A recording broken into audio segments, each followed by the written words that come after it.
네 동서는 그의 백성과 그의 신들에게로 돌아가나니 너도 너의 동서를 따라 돌아가라 하니 루시 이르되 내게 어머니를 떠나며 어머니를 따르지 말고 돌아가라 강구하지 마옵소서. 어머니께서 가시는 곳에 나도 가고 어머니께서 머무시는 곳에서 나도 머무겠나이다. 아버지 어머니 등이 나의 백성이 되고 어머니의 하나님이 나의 하나님이 되시리니 어머니께서 죽으시는 곳에서 나도 죽어 거기 묻힐 것이라. 만일 내가 죽는 일 외에 어머니를 떠나면 여호와께서 내게 벌을 내리시고 더 내리시기를 원하나이다 하는지라. 너가 주신 자기와 함께 가기로 굳게 결심함을 보고 이에게 말하기를 그치니라. 이에 그 두 사람이 베들레헴까지 갔더라. 베들레헴에 이를 때에 온 성읍이 그들로 말미암아 떠들며 이르기를 이가 나옴이냐 하는지라. 나오미가 그들에게 이르되 나를 나옴이라 부르지 말고 나를 마라라 부르라. 이는 듣는 자가 나를 심히 괴롭게 하셨습니다. 내가 풍족하게 나갔더니 여호와께서 내게 비어 돌아오게 하셨느니라. 여호와께서 나를 징벌하셨고 전능자가 나를 괴롭게 하셨거늘 너희가 어찌 나를 나옴이라 부르느냐 하니라. 나오미가 모압 지방에서 그의 며느리 모압 여인과 함께 거주하는데 그들이 우리 출소시나갈 때에 베들레헴에 이르렀더라. 아멘. 오늘 책 한 권을 소개하도록 하겠습니다. 책 제목은 아름다운 동행이라고 하는 책입니다. 이 책의 저자는 우리나라 한국에서 가장 전통적인 유교적인 교육을 실천하는 안동 성비 가문의 장남으로 태어났습니다. 안동에 들어가는 출입구 중에 한 곳을 통과할 때 한국 정신의 고향이라고 그렇게 적혀 있을 만큼 한국인의 사고에 많은 지대한 영향을 끼쳤습니다. 굉장히 공부를 잘하셨습니다. 거의 고등학교 때 거의 탑을 달려서 연세대 상대를 졸업하고 학사장교를 지냈고 삼성물산에서 20년 동안 성실하게 근무했습니다. 교회에 열심히 다니는 아내와 아들과 딸을 이상하게 여길 정도로 남부러울 것이 없는 생활을 하며 살았습니다. 성공을 향한 삶의 철학이 너무나 뚜렷한 분이었던 사람입니다.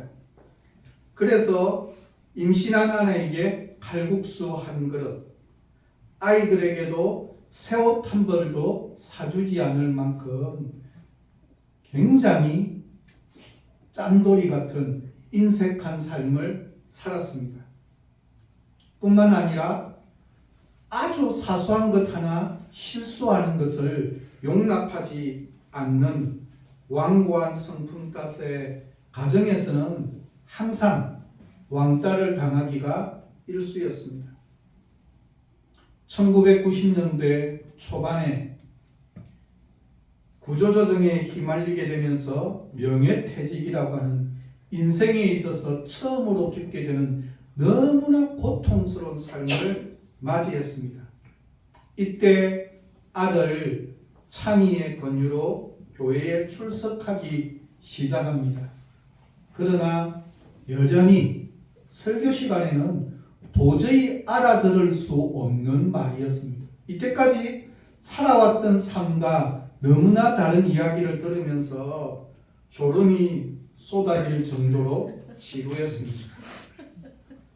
아들 찬이는 한동대를 졸업하고 2003년도 6월 달에 대기업 입사를 앞두고 해외여행을 떠나고 싶다고 해서 스위스로 해외여행을 떠났다가 불의의 사고를 당하고 아들을 먼저 하늘나라로 보내게 됩니다. 이 책은 저자가 자신의 아들이 먼저 떠났다는 이야기를 듣고 그리고 난 이후에 그 시신을 옮기기 위해서 7일 동안 스위스로 가는 기간 동안에 아버지에게 일어나는 수없이 많은 삶의 회의에 대한 이야기들, 삶의 변화들에 대한 이야기, 그러면서 좋은 방향으로 인생이 바뀌어져 가는 데 대한 이야기입니다. 아들을 잃은 참담한 속에서 끊임없이 밀려드는 인생에 대한 후회와 신앙 좋고 던지겠던 아들과의 추억을 되씹는 아버지의 안타까운 마음을 책에서 표현하고 있었습니다. 저자는 이렇게 말합니다. 언제나 끈기 있게 어떤 순간에도 최선을 다해 살았고 가족들에 대해서 할 만큼 하고 살았는데 왜 나에게 이런 일이 일어났을까? 나는 성실하기 위해 노력했고 할 수 있는 한 긍긍절약하며 살았고 한 번도 허랑방탕하게 내 인생을 살아본 적도 없었고 더군다나 이제부터는 교회까지 다니기 시작하고 있는데 왜 나에게 아들을 먼저 떠나보내는 일이 일어나게 되었을까? 이 일을 듣자마자 자신의 마음속에 드는 생각은 세상 사람들이 자신을 향해서 손가락질하는 것처럼 느껴지기 시작했습니다. 얼마나 죄를 많이 지었으면 하늘이 자식을 먼저 데려갔겠노라고. 또 어떤 사람은 이렇게 말하는 것 같았습니다. 슬퍼하지 마십시오. 그 아들은 나중에 천국에 가면 다시 만나게 될 것입니다. 믿음 안에서 모든 고통을 극복하십시오. 이런 위로의 소리가 귀에 들리겠습니까? 마음에 새겨질 수가 있겠습니까? 가장 큰 슬픔은 사랑하는 아들이 지금 당장 자신 앞에서 육신적인 모습으로는 더 이상 만날 수 없게 된다는 사실, 자신의 삶의 현장에서 다시 볼 수 없다는 상황에 대한 슬픔인데, 이런 슬픔에 대해서 첫날 보인 반응은 처음에는 자신의 죄 때문이라는 생각이 먼저 들었지만 곧이어 찾아오는 마음은 하나님에 대한 원망하는 마음들이 끊임없이 밀려 들어왔다라고 표현합니다. 찬이의 하나님은 왜 찬이를 하늘로 데려가셨단 말인가? 도대체 왜? 하지만 스위스로 가는 그 일주일 동안 아들의 일기장과 그리고 아들의 여러 조각 글들을 보면서 조금씩 변화가 일어나기 시작합니다. 아들의 운구를 옮기기에는 비용적이면 여러 가지 문제들이 너무너무 많아서 스위스에서 혼자서 아들의 장례식에 참석하게 됩니다. 스위스 목사님께서 독일어로 진행하는 예배가 시작되었고, 비록 독일어를 잘 이해하지 못했지만 눈물로 뒤범벅이 된 마음을 경건한 기도와 하나님의 말씀으로 정돈할 수 있었고, 예배 중에 목사님께서 아들에게 하고 싶은 이야기가 있으면 하라고 말씀하셨고, 그 시간에 아들을 위해 스위스에 있는 내내 밤새워 쓴 아빠의 기도란 제목의 편지를 읽어 내려갔습니다. 그 글을 소개합니다. 인간의 생사복을 주관하시는 하나님 아버지, 오늘 이 자리에 우리는 유럽 여행 중 열차 사고를 당해 하늘나라로 올라간 김창군의 연결 예배를 보고 있습니다. 하나님 아버지께서는 하늘나라를 운영하시기 위하여 이토록 젊고 해맑은 티 없이 깨끗한 우리 찬이를 하늘나라로 불러 올리셨습니다. 찬이는 26살의 젊은 나이로 이승의 삶을 마감하고 멀고 먼 하늘나라로 올라갔습니다. 그의 생애는 비록 짧았지만 그 누구보다 많은 일을 하고 갔습니다. 찬이는 어릴 때부터 어머니를 따라 교회에 나가는 것을 그저 좋아하는 아이였습니다. 이렇게 기독교 신앙을 터득하며 성장했습니다. 학창시절에는 누구보다 열심히 공부하면서 하나님의 마음을 간직하기 위해 노력했습니다. 특히 대학교 시절 하나님을 섬기는 한동대에 스스로 입학하여 한없이 기뻐했습니다. 하나님과 함께 젊은 기상을 잉태하고 이를 마음껏 발휘하며 그의 청년 세계를 키워갔던 것입니다. 기독 세계관이 정착된 것도 하나님의 나라를 위하여 영원히 봉사하는 것을 약속한 것도 하나님의 축복을 약속받은 것도 한동대가 아니었나 생각합니다. 찬이가 다녔던 일심교회에서의 생활은 그의 신앙생활의 핵심이었습니다. 하나님을 향한 첫 발걸음이 시작된 곳이고 어려서부터 청년부 때에 이르기까지 그의 신앙은 정진을 거듭하며 하나님에 대한 봉사의 질을 높였던 곳입니다. 가정에서는 신망회를 실천하기 위해 노력하였으며 아버지인 저를 교회로 인도한 것도 찬이었습니다. 찬이는 가정에서는 성실한 아들, 직장에서는 훌륭한 사회인, 교회에서는 몸바쳐 일하는 하나님의 자녀였습니다. 자신이 기독교인이라는 것을 늘 긍지로 살았고 모든 생활의 중심이 참다운 기독교인이 되는 것에 맞춰져 있었습니다. 찬이는 직장을 확정하고 하나님의 창조하신 세상이 얼마나 크고 아름다운지 직접 확인해 보기 위해 세계여행의 첫 발을 내딛었습니다. 1차로 일본 여행을 무사히 마친 찬이는 하나님을 직접 만나고 싶다는 소원대로 유럽 여행 도중 하나님을 만났습니다. 하나님께서 직접 찬이의 손을 잡고 데려가신 것입니다. 이 사건을 통해 기독교 생활이 성화된 것과 영원히 하나님과 세상과의 다리가 된 것을 믿고 영광 돌립니다. 아직도 해야 할 일이 많이 남아있는데도 너는 이만하고 나의 곁으로 오너라. 너의 할 일이 여기에 예비되어 있다. 이곳에서도 이성에서 한 바와 같이 열심히 하여 하나님 나라 확장에 이바지하거라 하시며 하나님께서 불러 올리셨습니다. 하나님, 우리 찬이를 하늘나라에 보내오니 하나님 나라의 튼튼한 기둥이 되도록 인도하여 주옵소서. 이 모든 말씀 예수님의 이름으로 기도드렸습니다. 아멘. 그의 아버지의 기도의 내용입니다. 아름다운 동행이라고 하는 이 책은 나라와 민족을 위해서 목숨을 바친 아들에 대한 이야기가 아닙니다. 세상 속에서 볼 때 작디 작은 한 존재, 아니 세상 속에서 인식도 할 수 없는 존재이지만 아버지의 입장에서 볼 때 가장 크고 위대한 존재인 아들을 먼저 보내야만 하는 너무나 가슴 아픈 현실에 대한 표현입니다. 지금 당장은 위로가 필요하거나 믿음의 겉면이 필요한 것이 아니라 아무런 말 없이 함께 울어줄 사람이 필요한 그러한 삶의 순간입니다.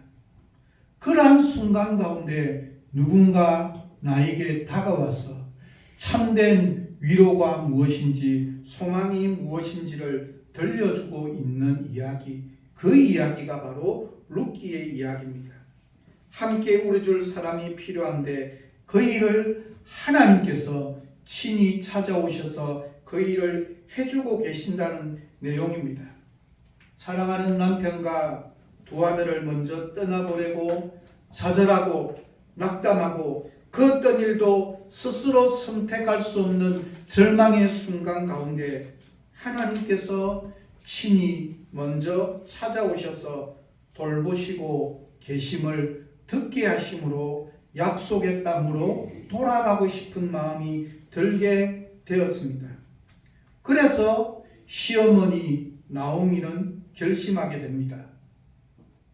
이 힘들고 어려운 길을 혼자서 감당해내겠노라고 결심했기에 며느리들을 돌아가라고 권했고 끝까지 거절하는 룻에게 8절, 12절, 15절 세 번에 걸쳐서 돌아가라고 강건하게 말하지만 듣지 않고 룻은 시어머니를 따르기로 결심합니다.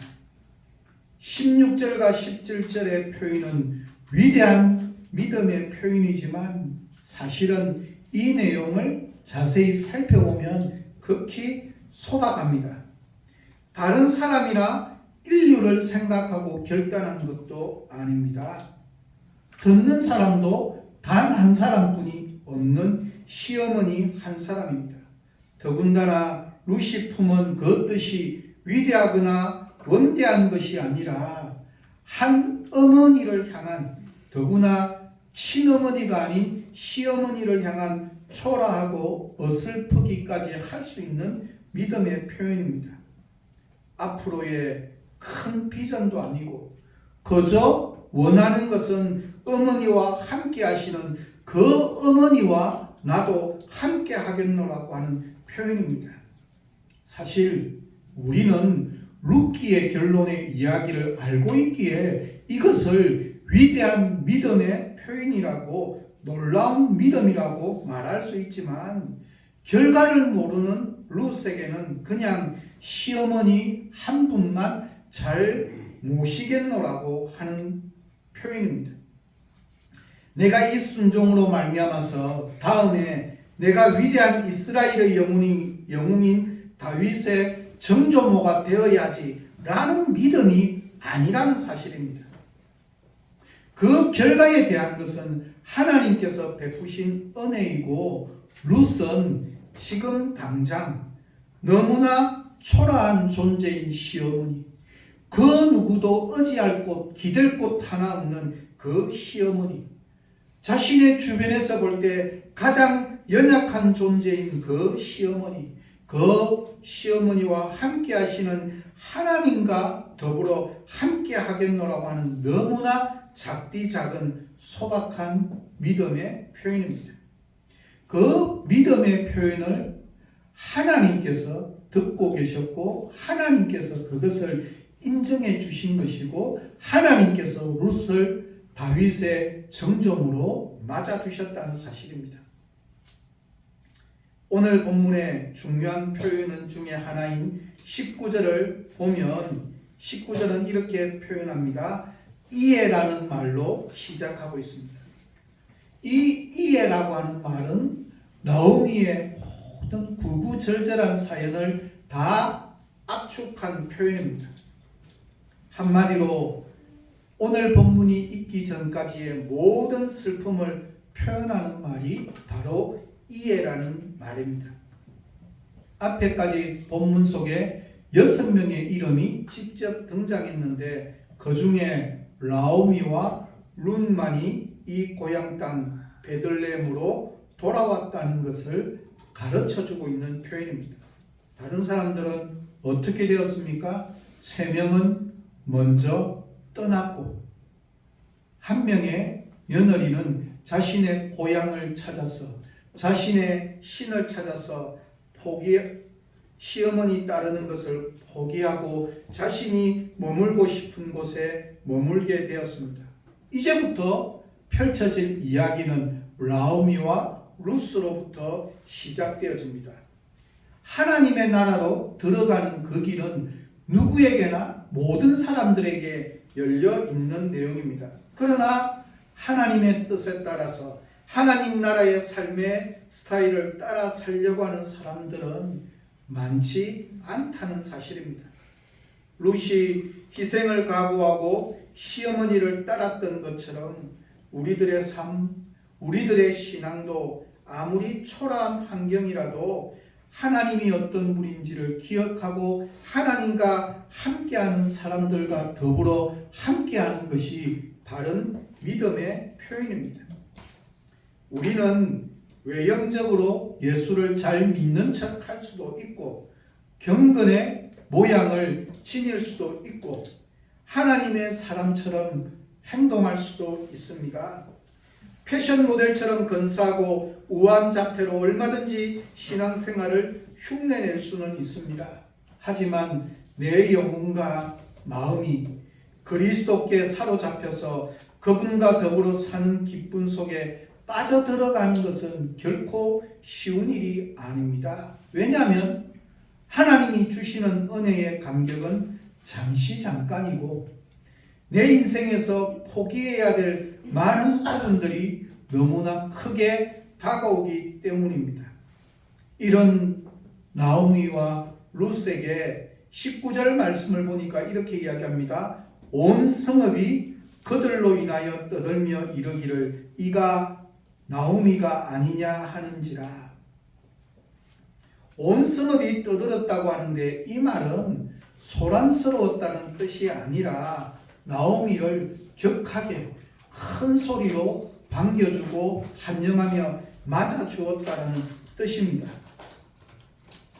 기근이 들었을 때 가족과 함께 떠났던 그녀가 10년 이상의 세월이 지나고 돌아왔는데 얼마나 반가웠겠습니까? 아무리 나오미의 모습이 초라하게 변했다 할지라도 이들은 모두가 다 얼굴을 즉각적으로 바로 알아보았습니다.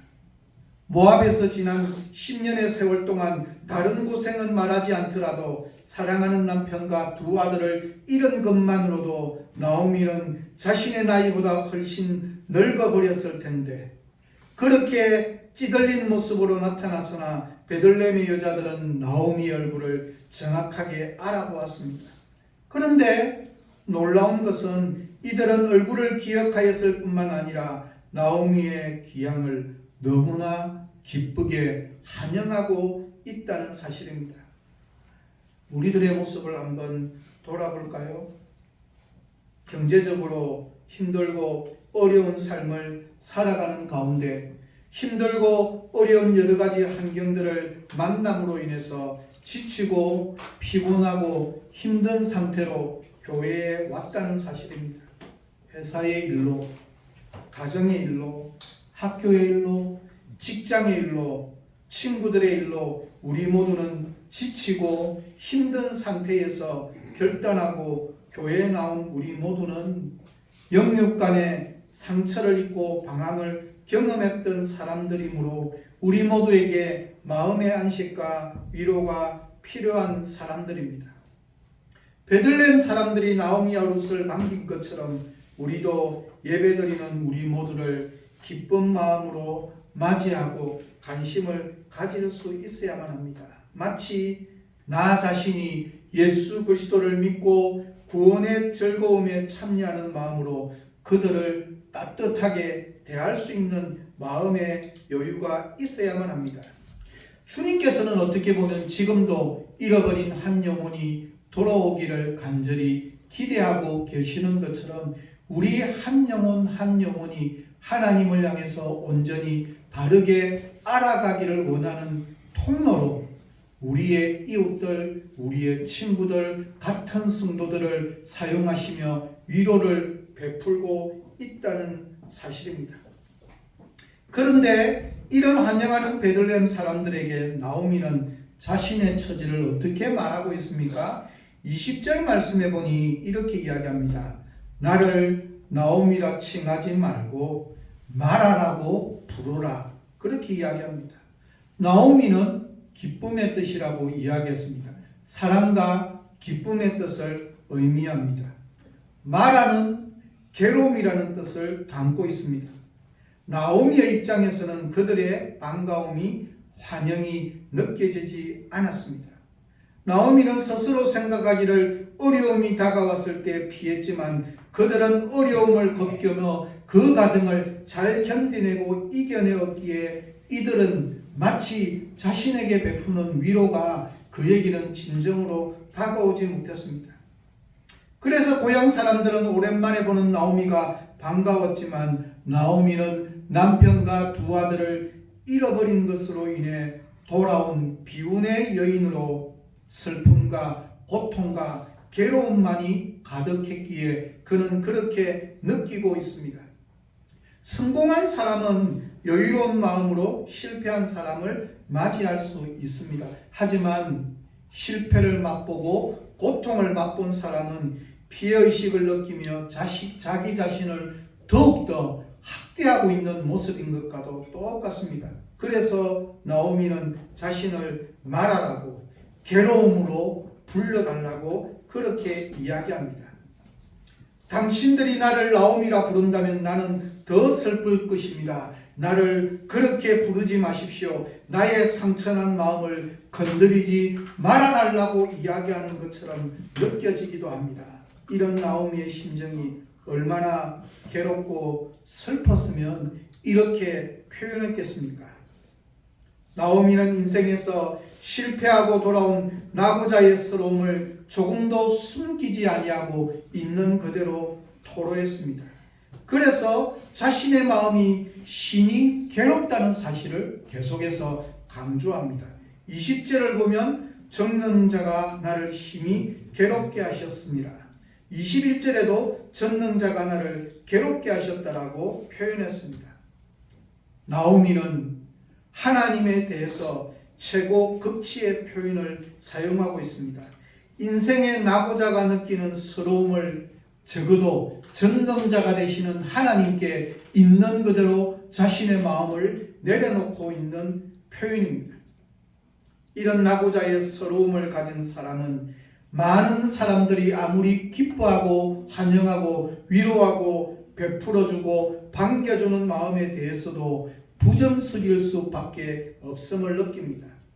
아무리 다른 사람들이 선의를 가지고 대한다 하더라도 자신의 아픔과 괴로움이 너무너무 크기 때문에 그 호의를 받아들일 수 없습니다.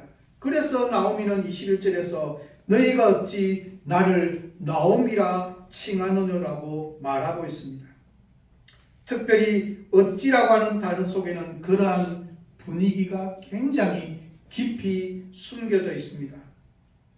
풍년의 땅인 베들레헴, 자신의 고향인 베들레헴으로 돌아온 나오미, 예전보다 모든 조건들이 훨씬 더 좋아진 장소라 할지라도 자신의 마음속에 있는 그 고통이 있는 이상 쉽사리 치료될 수가 없습니다. 비록 나오미가 베들레헴으로 돌아왔다고 해서 금세 모든 삶이 순탄하고 형통하고 좋은 길로 나아가지 않았다는 사실입니다. 나오미는 믿음의 결단을 하고 베들레헴으로 왔지만 그 마음에 괴로움은 여전히 있다는 사실입니다. 더군다나 이곳에서 어려움을 극복한 이들과 자신이 비교될 때 그녀는 더욱더 초라함을 느끼며 깊은 절망에 빠질 수밖에 없습니다. 우리 역시 마찬가지입니다. 아무리 조건이 좋다 할지라도 마음속에 자신의 처지를 남보다 더 못한 존재라고 느끼는 이상은 항상 괴로울 수밖에 없습니다. 이런 사람은 언제나 자신의 신세에 대해서 한탄하기 쉽습니다. 오히려 자기 자신의 한탄을 하나님과 연관시켜 생각하며 그분의 이름을 부릅니다. 당장 나의 문제가 급하기 때문에 자신의 시각에서 습관적으로 하나님의 이름을 부를 때가 많습니다. 지금 나오미가 그렇게 하고 있지 않습니까? 나오미의 삶 속에서도 여호와 하나님의 이름은 항상 존재하고 있었지만 그녀는 베들레헴의 풍년이 여호와께서 개입하셨기 때문이라는 소식을 듣고 돌아왔습니다. 또한 베들레헴 땅을 밟으면서도 지금 나의 삶은 너무너무 괴롭고 힘들고 어렵고 슬프지만 그 가운데서도 하나님은 나를 비워 돌아오게 하셨다라고 고백하고 있습니다. 그러나 나오미의 이러한 행동은 자신이 부르는 하나님과는 거리가 멀 때가 얼마나 많이 있는지 모릅니다. 21절 말씀입니다. 우리 같이 한번 읽도록 하겠습니다. 내가 흉족하게 나갔더니 여호와께서 내게 비어 돌아오게 하셨느니라. 여호와께서 나를 징벌하셨고 전능자가 나를 괴롭게 하셨거늘 너희가 어찌 나를 나오미라 부르냐 하니라. 하나님의 존재가 괴로움을 능가할 수 있는 분임을 잘 알고 있고 믿음으로 받아들이고 있음에도 불구하고 여전히 그녀에는 말과 행동이 달랐습니다.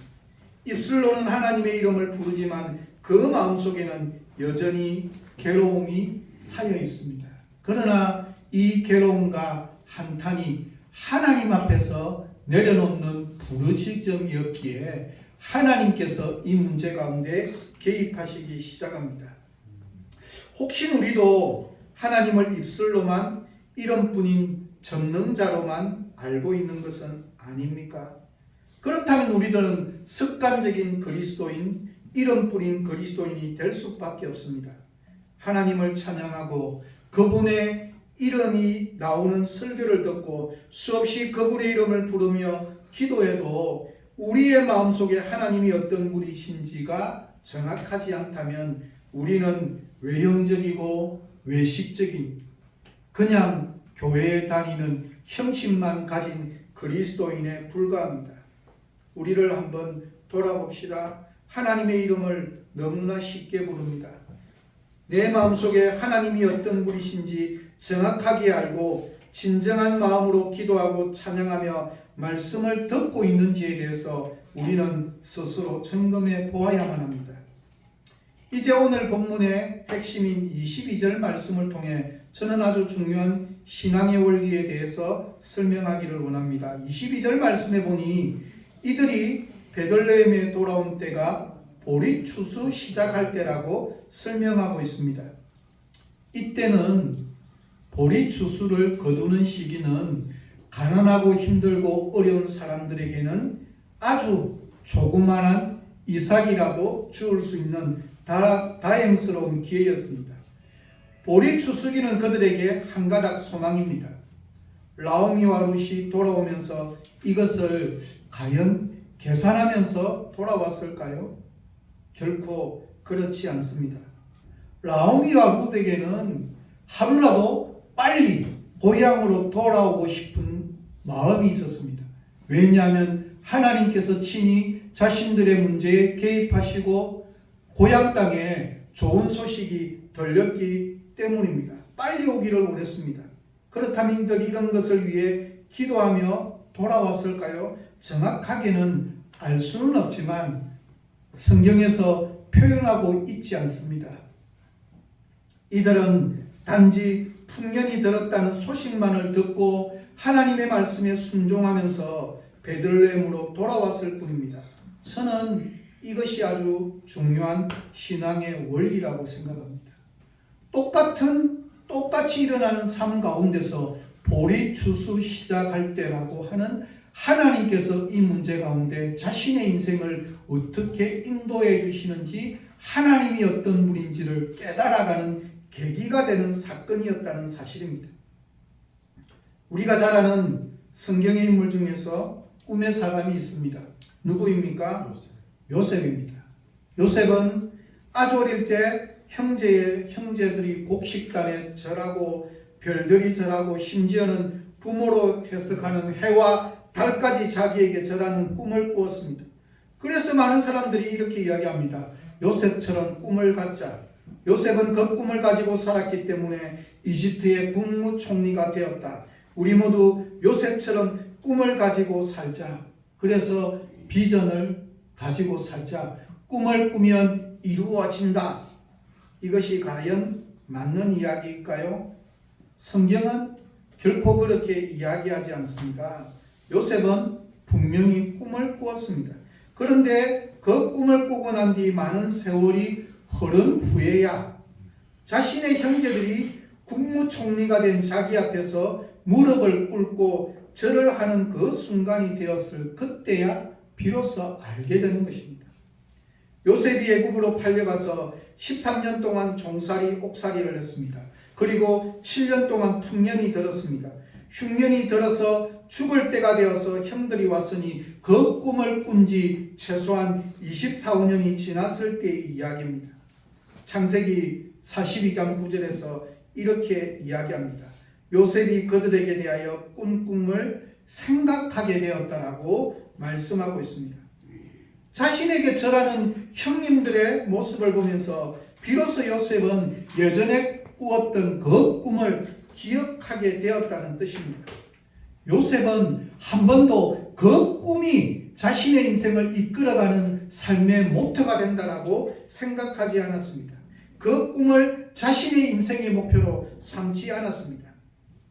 부잣집에서 아버지의 총애를 받으며 혼자 때때옷을 입고 살던 그 요셉이 어느 날 형들의 모함으로 애굽으로 팔려가고 거기서 억울하게 옥살이를 합니다. 만약에 형들이 저랬던 그 꿈만을 가지고 살았다면 그 시간이 요셉에게는 너무너무 고통스럽고 힘들고 어려운 시간입니다.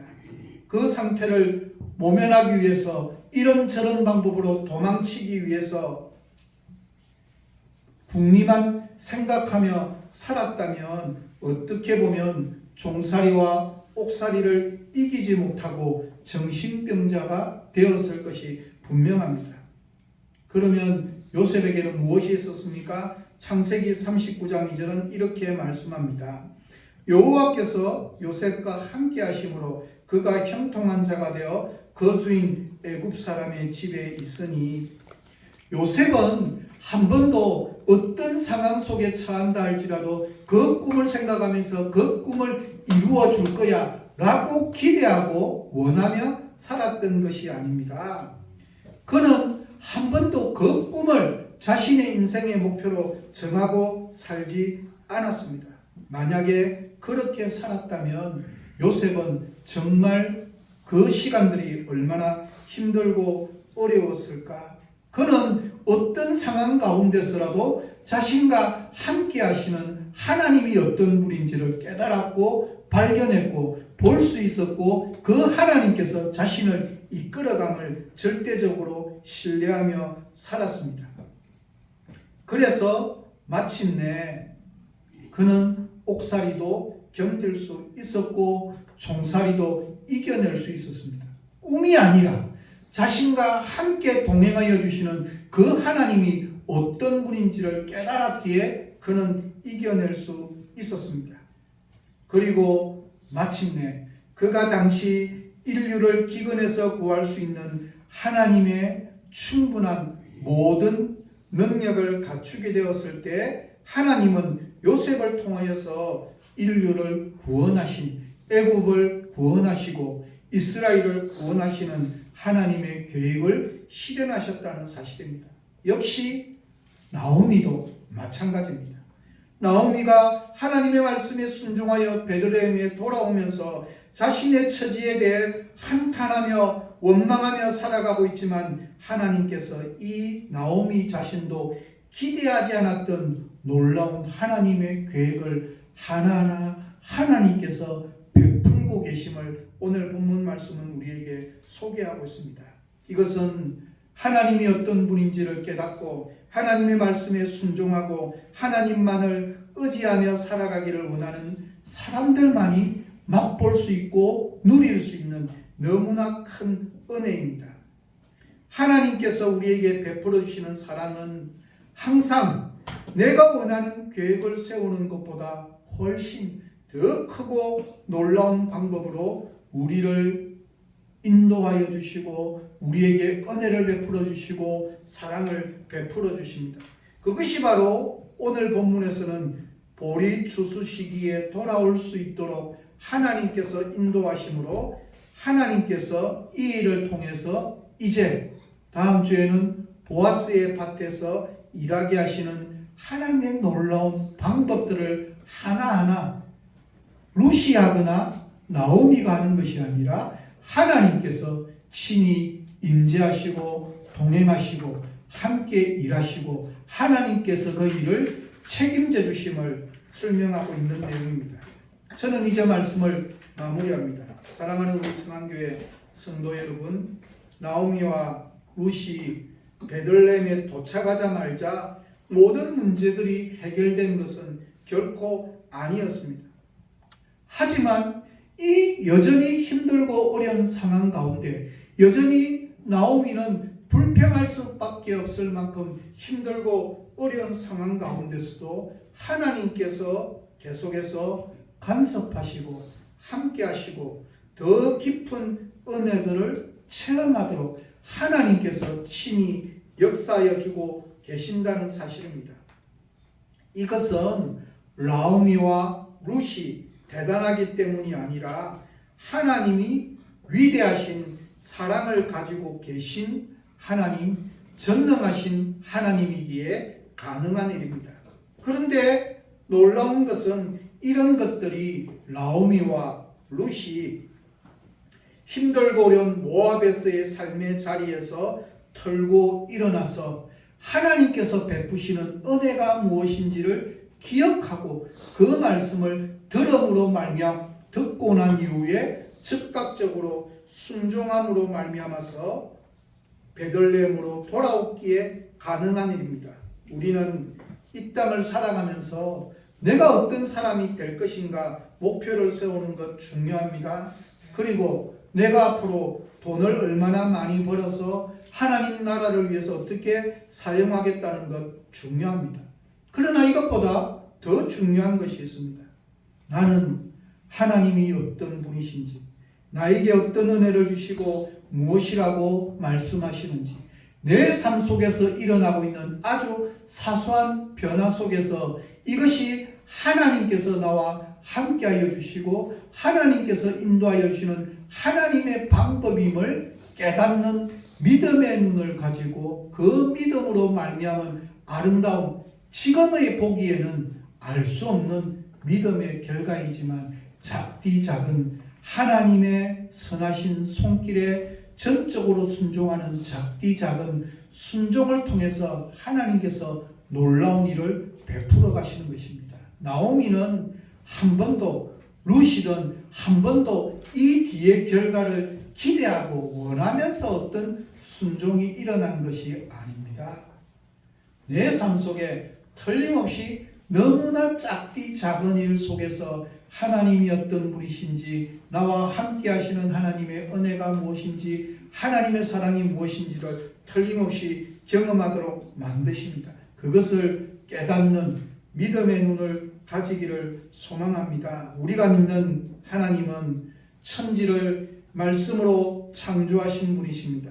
나의 생각, 나의 계획보다 더 훌륭하고 좋은 계획을 가지고 계신 분이시기에 이런 하나님을 바르게 알고 바르게 믿고 순종함으로 창조주 하나님을 믿고 신뢰하는 우리의 삶 가운데 하나님께서 내 문제를 어떻게 해결해 주실지를 기대하며 소망하기를 살아가기를 원합니다. 베들레헴에 돌아왔을 때 그 작은 변화가 눈에 띄는 큰 변화로 다가오지 않지만 하나님의 베푸신 은혜임을 보리추수하는 것을 시작으로 하나님께서 펼쳐가기 시작합니다. 우리의 삶 속에 보리추수와 같은 작은 이삭을 줍는 은혜, 한 끼를 해결하고자 발부덩치는 작은 것이지만 그것이 하나님으로부터 시작되었음을 기대하고 소망하는 사람들을 통해서 놀라운 일을 펼쳐가실 하나님이 어떤 분인지를 기대하며 소망하며 살아가는 귀하고 복된 우리 모두가 다 되시기를 예수 그리스도의 이름으로 간절히 부탁드립니다. 함께 기도하도록 하겠습니다. 좋으신 하나님, 내가 믿는 하나님이 어떤 분인지, 나를 얼마나 사랑하고 계시는지, 내가 처해져 있는 힘들고 어려운 삶의 형편을 하나님께서 다 알고 계신 분임을 내가 추워도 잊어버리지 아니할 수 있도록 도와주옵소서. 내 삶 속에 작디 작은 하나님의 도움의 손길, 나와 함께 하시는 은혜의 손길이 무엇인지를 볼 수 있게 하시고 들을 수 있도록 도와주옵소서. 그래서 내 삶을 나와 함께 동행하여 주시는 하나님께서 나의 삶을 어떻게 바꾸어가고 계시는지를 볼 수 있는 믿음의 눈을 우리에게 허락하여 주옵소서. 그래서 내 삶을 내가 주인이 되지 않도록 도와주시고 내 삶의 주인이 되시는 하나님에게 나의 삶의 모든 것을 내어 맡길 수 있는 귀하고 복된 우리의 믿음 살아갈 수 있도록 도와주옵소서. 하나님께서 우리를 어떻게 이끌어 주실지를 기대하고 소망하는 가운데 하나님과 더불어 함께 하나님의 복을 누리며 살아가는, 그래서 하나님의 은혜를 풍성하게 맛보는 우리 모두가 되어줄 수 있도록 은혜 베풀어 주옵소서. 감사를 드리며 예수님의 이름으로 기도드립니다. 아멘.